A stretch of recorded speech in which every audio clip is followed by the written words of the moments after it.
Welcome to our YouTube channel Super 40 Govind sir.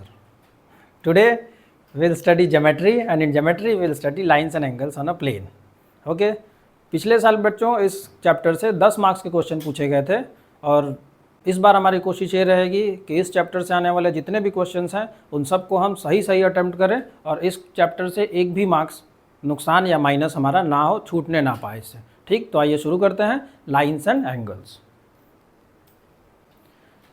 पहली चीज़, इस chapter को स्टार्ट करेंगे हम इसके छोटे छोटे तथ्यों से, जैसे कि पॉइंट क्या होता है बच्चों।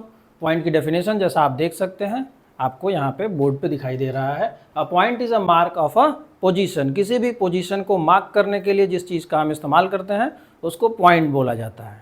ठीक है, पॉइंट की कोई थिकनेस नहीं होती है, पॉइंट की कोई लेंथ नहीं होती है और पॉइंट की कोई ब्रेड्थ नहीं होती, यानी कि इसका लंबाई, चौड़ाई और ऊंचाई कुछ भी नहीं होता है। इसको हम एक शार्प पेंसिल के से जो हम डॉट लगाते हैं, डॉट से भी रिप्रेजेंट कर सकते हैं। मोस्टली इसको कैपिटल लेटर से डिनोट किया जाता है। ठीक, द नेक्स्ट थिंग इज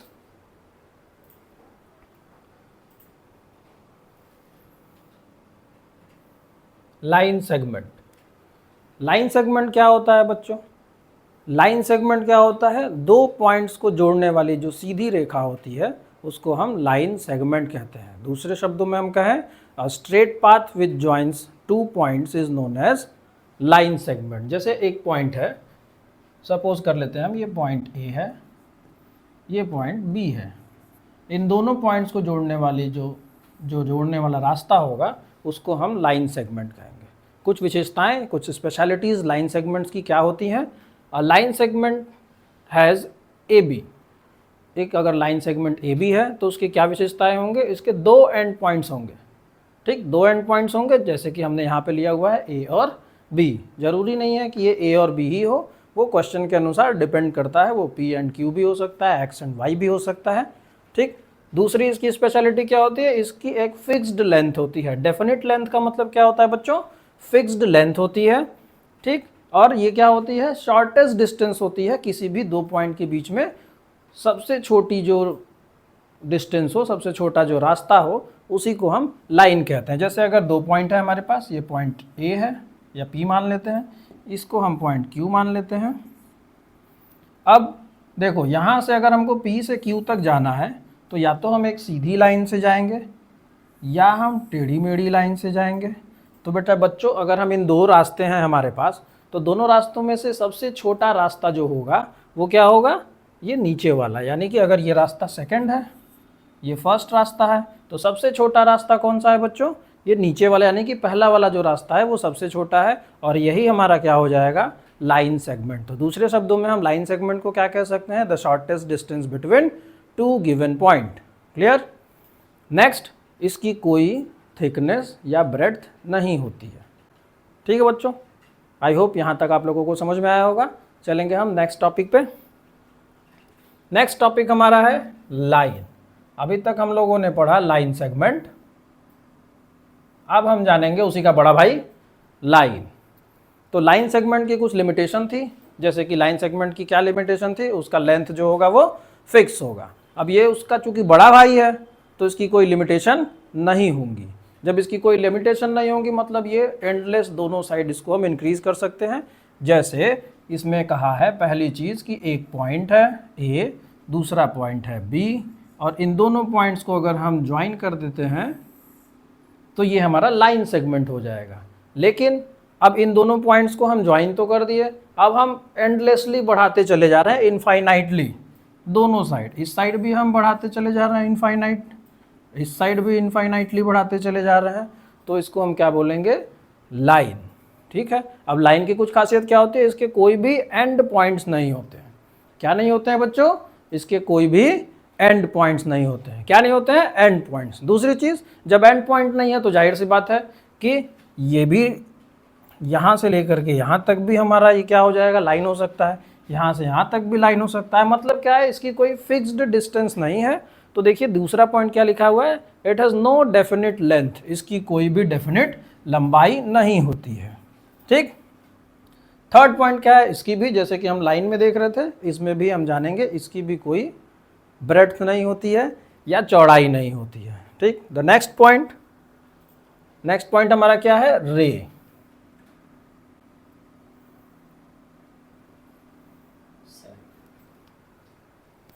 रे क्या होता है बच्चों, अभी तक हमने पढ़ा लाइन सेगमेंट, फिर लाइन सेगमेंट का बड़ा भाई जिसको हम दोनों साइड एंडलेसली बढ़ा सकते थे, और उसका छोटा भाई, लाइन सेगमेंट का छोटा भाई क्या है, रे। रे में क्या होता है, एक साइड जो होता है बच्चों वो एंड पॉइंट होता है, और एक साइड जो होता है एंड पॉइंट नहीं होता है। मतलब अ लाइन सेगमेंट, मान लो ए है और बी है, ये दो पॉइंट ए और बी है, इसको हम ज्वाइन करेंगे तो ये क्या बन गया बच्चों, एक लाइन सेगमेंट बन गया, because it has two end points. लेकिन अगर ये कह रहा है कि ए के साइड तो हम क्या करें, एंड पॉइंट रखते हैं, लेकिन बी के साइड हम एंड पॉइंट नहीं रखते हैं, इसको सीमलेसली बढ़ाते चले जाते हैं, मतलब कि इसको इनफाइनाइटली हम बढ़ाते चले जा रहे हैं, इसकी भी कोई फिक्स्ड लेंथ नहीं होगी, क्योंकि ये भी एक तरफ इनफाइनाइटली बढ़ते चला जा रहा है, लेकिन दूसरे तरफ इसका एंड पॉइंट होगा। तो स्पेशलिटी रे की क्या होती है, one and point, also called the initial point, इसी को हम इनिशियल पॉइंट भी कहते हैं। ठीक, दूसरा, इसकी भी कोई डेफिनेट लेंथ नहीं होती है, और तीसरा पॉइंट शायद से इसमें मिस हो गया है, तीसरा पॉइंट क्या है, इसकी कोई ब्रेड्थ नहीं होती है। ठीक, तो आई होप कि इतना आप लोगों को समझ में आया होगा। नेक्स्ट पॉइंट की तरफ हम चलेंगे, विच इज पॉइंट्स के टाइप। पॉइंट्स के टाइप, तो बड़ा नहीं हो रहा यार,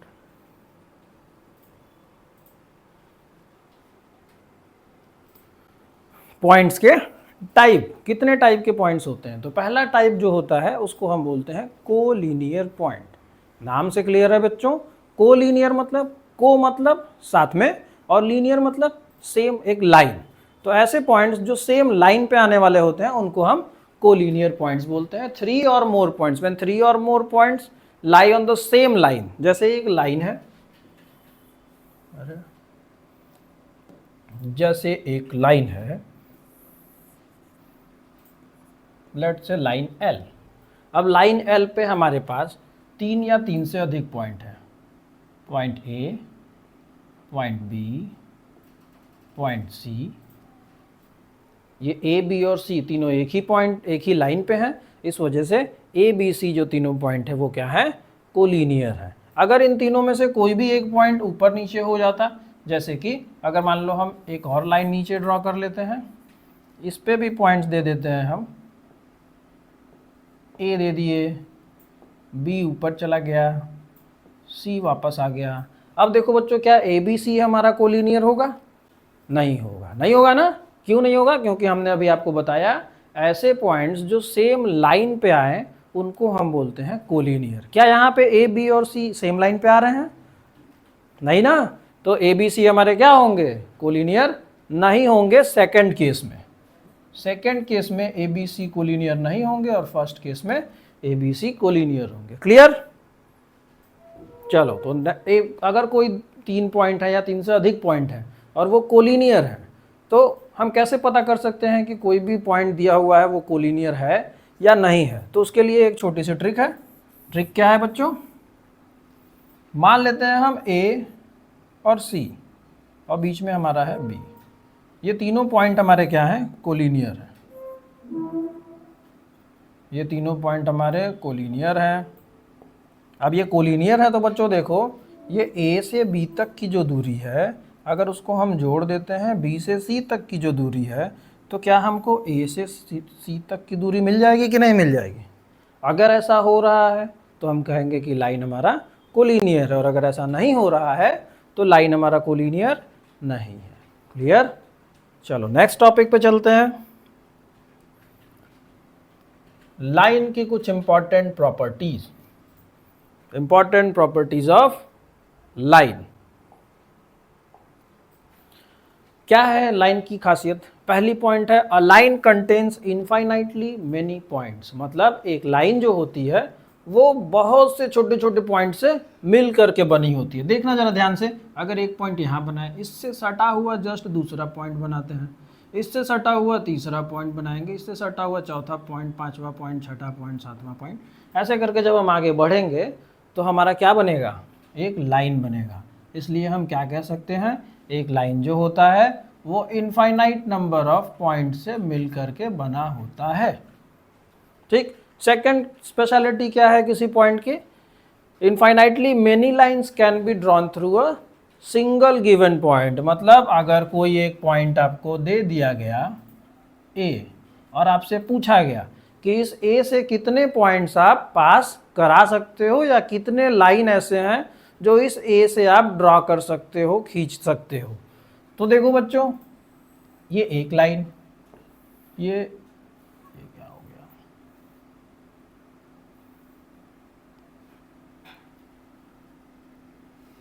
ये दूसरी, ये तीसरी, ये चौथी, ये पांचवी, और ऐसे करके इस पॉइंट से हम ढेर सारे जितने चाहें उतने लाइंस इस पॉइंट से हम ड्रॉ कर सकते हैं। ठीक है, इसलिए हम कह सकते हैं कि किसी एक गिवन पॉइंट से हम इनफाइनाइट नंबर ऑफ लाइंस को खींच सकते हैं। थर्ड प्रॉपर्टी क्या होती है, one and only one line can be drawn passing through the two given points. अगर दो पॉइंट हमको दिया है, मान लो एक पॉइंट हमको दे दिया है ए और दूसरा पॉइंट हमको क्या दे दिया है बी, और हमसे बोल दिया है कि ए और बी दोनों को जोड़ने वाली आप कितनी लाइन खींच सकते हो। ठीक, तो चलो इसको हम प्रैक्टिकली करके देखते हैं। ये ए से अगर हम बी तक एक लाइन खींच देते हैं, अब इसी पे हम दूसरी लाइन खींचने की कोशिश करते हैं। ए और बी को ज्वाइन करने वाली दूसरी लाइन अगर हम ज्वाइन करेंगे तो क्या ये ऊपर वाली जो लाइन है ये एक लाइन है? ये एक लाइन नहीं है, ये क्या है, ये क्या है बच्चों, ये है कर्व। हम किसकी बात कर रहे हैं अभी, लाइन की। तो दो पॉइंट अगर हमको दिया हुआ है और उन दोनों पॉइंट्स के बीच में हमको लाइन खींचनी है तो सिर्फ एक ऐसी लाइन होगी जो ए और बी दोनों से पास होगी। इससे पहले हम क्या बताएं कि अगर एक पॉइंट सिर्फ दिया हुआ है और आपसे पूछ रहा है कि कितने लाइंस इस एक पॉइंट से पास होंगे, उस केस में हम क्या बोल रहे थे, उस केस में बोल रहे थे कि infinite number of lines can pass through a given point. लेकिन अभी क्या दे दिया, थोड़ा सा इसमें चेंज कर दिया। आप बोला कि दो पॉइंट दे दिया गया है और इन दो पॉइंट से आप कितनी लाइंस को पास करा सकते हो। तो बच्चों ये याद रखना, जब भी आपको दो पॉइंट दे और पूछे कितनी लाइंस पास हो सकती हैं, उसका आंसर हमेशा आंख बंद करके 1 मार देना जहां पे भी ऑप्शन में दिया होगा। Clear. Third property, one and only one line can be drawn passing through two given points, ये हो गया है। एग्जाम्पल अभी आप लोगों को हम एक्सप्लेन कर दिए हैं। मूव करते हैं, हम आगे चलते हैं नेक्स्ट टॉपिक पे। नेक्स्ट टॉपिक है हमारा इंटरसेक्टिंग लाइंस। इंटरसेक्टिंग लाइंस क्या होता है बच्चों, दो या दो से अधिक ऐसी लाइंस जो किसी पॉइंट पे एक दूसरे से मिलती हों, उनको हम बोलते हैं इंटरसेक्टिंग लाइंस। जैसे ये मान लो लाइन एल है और ये मान लो लाइन एम है। अब आपसे पूछा जाए कि लाइन एल में और लाइन एम में कॉमन पॉइंट क्या है। मान लो कुछ पॉइंट्स भी इस पे हम दे देते हैं, ये पी है, ये वाला पॉइंट क्यू है, ये वाला पॉइंट आर है, ये पॉइंट एस है, ये पॉइंट टी है। अब बताओ कि इन सभी पॉइंट्स में से ऐसा कौन सा पॉइंट है जो दोनों लाइन पे आ रहा है। कौन सा पॉइंट है बच्चों, वो पॉइंट है आर। ठीक, तो इंटरसेक्टिंग लाइंस क्या होती हैं, ऐसी लाइंस जिनके बीच में कोई कॉमन पॉइंट होता है बच्चों, उसको हम बोलते हैं इंटरसेक्टिंग लाइंस। ठीक है, अब जिस पॉइंट पे दोनों इंटरसेक्ट करते हैं उस पॉइंट को क्या बोलते हैं। जैसे ये आर है, इस आर को हम क्या बोलेंगे, इस आर को हम बोलेंगे पॉइंट ऑफ इंटरसेक्शन। क्या बोलेंगे,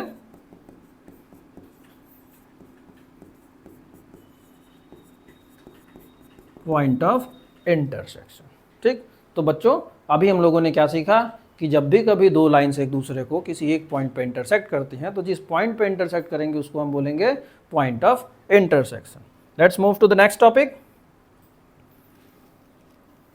कॉन्करेंट लाइन। अगला टॉपिक हमारा क्या है, कॉन्करेंट लाइंस। अब कॉन्करेंट लाइन क्या होता है बच्चों, इफ 3 और मोर लाइंस, 3 या 3 से अधिक लाइन किसी एक ही पॉइंट से पास हो रही हैं। जैसे अभी थोड़ी देर पहले हमने आप लोगों को बताया कि एक पॉइंट दे दिया है ए और आपसे पूछे कि इस पॉइंट ए से हम कितने लाइंस को पास करा सकते हैं। तो कितने लाइन को पास करा सकते हैं? इनफाइनाइट लाइन को। लेकिन यहाँ पे बोल रहा है कि अगर 3 या 3 से अधिक कोई ऐसी लाइन है जो एक ही पॉइंट से पास हो रही है, 3 या 3 से अधिक कोई लाइन है जो एक ही पॉइंट से पास हो रही है, तो ऐसे लाइंस को हम क्या बोलते हैं? Concurrent line. मान लो ये लाइन L है, ये M है, ये N है, तो ऐसी लाइंस जो सेम पॉइंट से पास होती हैं उन लाइंस को हम क्या बोलेंगे? Concurrent lines. ठीक। Next topic is parallel lines.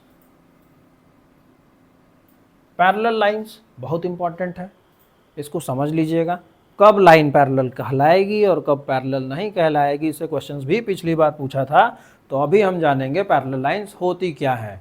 तो जनरली पैरेलल लाइंस को लोग ये बोल देते हैं कि ऐसी लाइन जो कहीं भी एक दूसरे को काटती नहीं है उसको हम पैरेलल लाइंस बोलते हैं। लेकिन पैरेलल लाइंस के बच्चों खासियत ये होती है कि पैरेलल लाइंस के बीच में कहीं पे भी आप जब परपेंडिकुलर डिस्टेंस नापेंगे वो हर जगह बराबर आएगी। अगर कोई भी दो लाइन है, जैसे एक लाइन हमने यहाँ ड्रॉ कर दिया L, दूसरी लाइन हमने यहाँ ड्रॉ कर दिया M,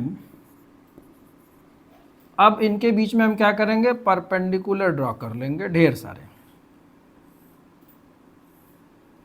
क्या ड्रॉ कर लेंगे? परपेंडिकुलर। परपेंडिकुलर तो सब लोग जानते हो ना, एक ऐसी लाइन जो किसी लाइन पे 90 डिग्री का एंगल बनाती है उसको हम बोलते हैं परपेंडिकुलर। ठीक। तो जब हम ढेर सारे परपेंडिकुलर ड्रॉ करेंगे और उस परपेंडिकुलर को मेज़र करेंगे, तो मान लो मेज़र किए तो ये 3 सेंटीमीटर है, ये भी 3 सेंटीमीटर आया, ये भी 3 सेंटीमीटर, ये भी 3 सेंटीमीटर और ये भी 3 सेंटीमीटर। अगर ये सारे बराबर हैं तो हम कह सकते हैं line L is parallel to line M। लेकिन अगर ये सारे बराबर नहीं है, मान लो सेकंड केस में क्या होता? सेकंड केस में क्या होता बच्चों? मान लो ये दो लाइन है, यहाँ 3 सेंटीमीटर आया नापने पे, यहाँ परपेंडिकुलर ड्रॉ कर दिए तो 4 सेंटीमीटर आ गया, और यहाँ ड्रॉ कर दिए तो 5 सेंटीमीटर आ गया।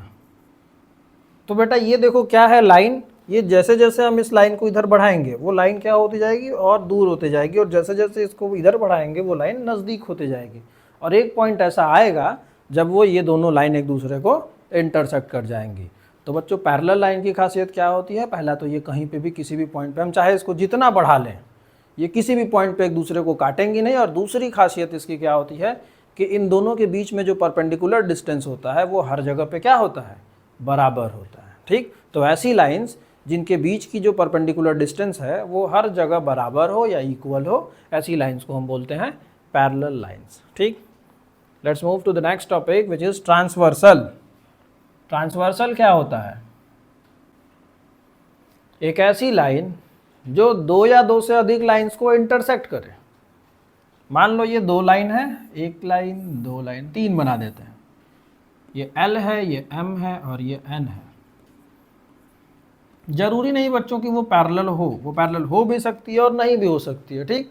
लेकिन अब इन तीनों लाइन को काटने वाली अगर कोई सिंगल एक लाइन है जो इन तीनों लाइन को काटती है, तो ये वाली लाइन हमारी क्या कहलाएगी? ट्रांसवर्सल। ठीक। ऐसी लाइन जो दो या दो से अधिक लाइंस को इंटरसेक्ट करती है उसको हम ट्रांसवर्सल बोलते हैं। वो दोनों लाइंस हमारी पैरेलल हो भी सकती हैं और पैरेलल नहीं भी हो सकती हैं। Next is angle. ज्योमेट्री का स्टार्टिंग हमारा यहाँ से स्टार्ट हो रहा है। अभी तक तो हमने बेसिक कॉन्सेप्ट समझे। ठीक। अब एंगल क्या होता है? तो एंगल जानने से पहले आप लोग को फिर से एक बार रिवाइज करा दे। रे क्या होता है बच्चों, पता है ना? अगर किसी सिंगल एक ऐसी लाइन सेगमेंट जिसका एक एंड पॉइंट हो लेकिन दूसरे साइड उसको हम इनफाइनाइटली इंक्रीज करते जा रहे हैं, ऐसी लाइन को हम क्या बोलते हैं? रे। और जो एंड पॉइंट होता है उसको क्या बोलते हैं? Initial point. ठीक। तो मान लेते हैं कि एक रे है जिसका इनिशियल पॉइंट ए है। ठीक। और यहीं से अगर कोई हम सेम इनिशियल पॉइंट से अगर कोई दूसरी रे हम ड्रॉ कर देते हैं तो उस केस में क्या बनता है? एक एंगल बनता है। ठीक। An angle is a figure found by two rays. देखो दो रेज है ना, एक मान लो ए बी और दूसरा मान लो ए सी। ठीक। तो ये दोनों रेज जो हैं उनका इनिशियल पॉइंट यानी कि वो स्टार्ट कहाँ से होंगे, वो स्टार्ट ए से हो रहे हैं। तो ऐसी लाइन जिसका इनिशियल पॉइंट सेम हो, ऐसी रे जिसका इनिशियल पॉइंट सेम हो और वहाँ से दो रेज निकल रहे हैं, तो क्या बनता है, एक एंगल बनता है। ठीक, अब एंगल के बाद हम आएंगे क्लासिफिकेशन ऑफ एंगल। ये इंपॉर्टेंट है, जैसे क्वेश्चन पूछता है क्लासिफिकेशन ऑफ एंगल का मतलब बच्चों कितने डिग्री का एंगल को हम क्या बोलेंगे, या दूसरे शब्दों में कहें तो एंगल कितने टाइप्स के होते हैं या कितने प्रकार के एंगल होते हैं।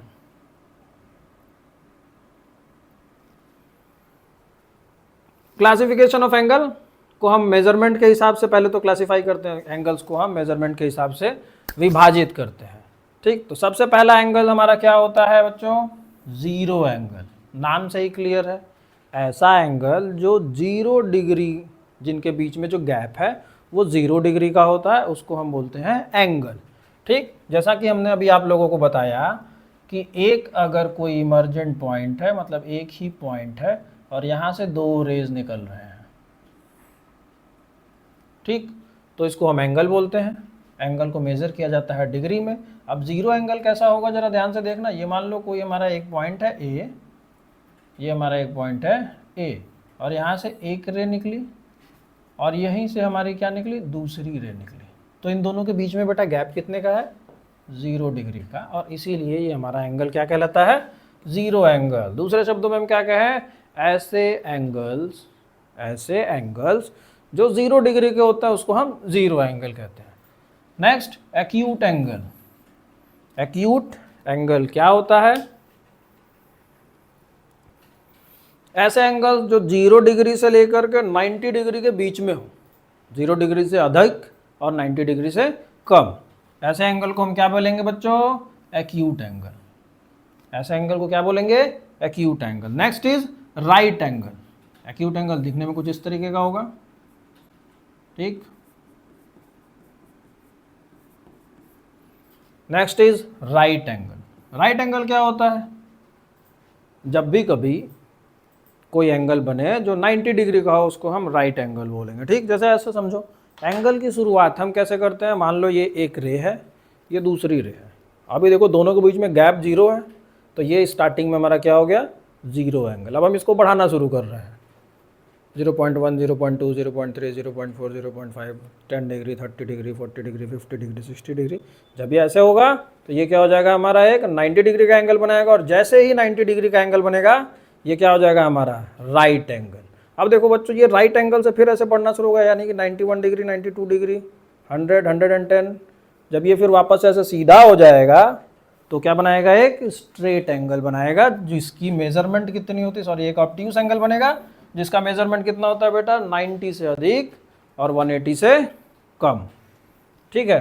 तो जैसे ही 90 डिग्री से शिफ्ट होगा, ये जैसे ही ये 90 डिग्री से अधिक होना स्टार्ट हो जाएगा, ये सारे एंगल्स हमारे किस कैटेगरी में आएंगे, ऑब्ट्यूज एंगल की कैटेगरी में आएंगे। कब तक ऑब्ट्यूज एंगल रहेंगे, जब तक कि 180 ना हो जाए। 180 से 0.001 पर डिग्री भी कम होगा तो वो हमारा ऑब्ट्यूज एंगल कहलाएगा। लेकिन जैसे ही 180 डिग्री हुआ, जैसे ही ये 180 डिग्री हो जाएगा, उसका नाम बदल जाएगा और वो क्या हो जाएगा, स्ट्रेट एंगल। तो स्ट्रेट एंगल को हम क्या कह सकते हैं, एक ऐसा एंगल जो एग्जैक्टली 180 डिग्री का होता है उसको हम स्ट्रेट एंगल कहते हैं। अब फिर क्या होगा, स्ट्रेट के बाद वो फिर और बढ़ना स्टार्ट हो जाएगा। मतलब हमने अभी तक दो एंगल बनाया, ये जो हमारा रे था ये बढ़ते बढ़ते कहाँ चला आया, अब सीधा हो गया।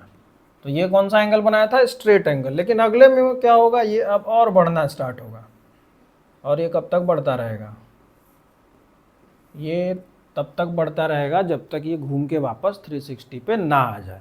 और जब तक ये घूम के वापस 360 पे नहीं आएगा, मतलब यहाँ से लेकर के यहाँ तक के कैटेगरीज में आने वाले जितने भी एंगल होंगे उनको हम बोलेंगे रिफ्लेक्स एंगल। दूसरे शब्दों में, an angle which is more than 180 degree but less than 360 degree is called what, is called a reflex angle, ठीक। और जैसे ही ये बेटा एक पूरा सर्कल कंप्लीट हुआ, यहाँ से हम स्टार्ट किए थे, घूमते घूमते यहाँ पहुँचे थे, सॉरी यहाँ से स्टार्ट हुए, घूमते घूमते यहाँ आए, यहाँ के बाद 90 पे आए, 90 के बाद फिर ऑब्ट्यूज में आए, ऑब्ट्यूज के बाद 180 आए, मतलब स्ट्रेट हो गए।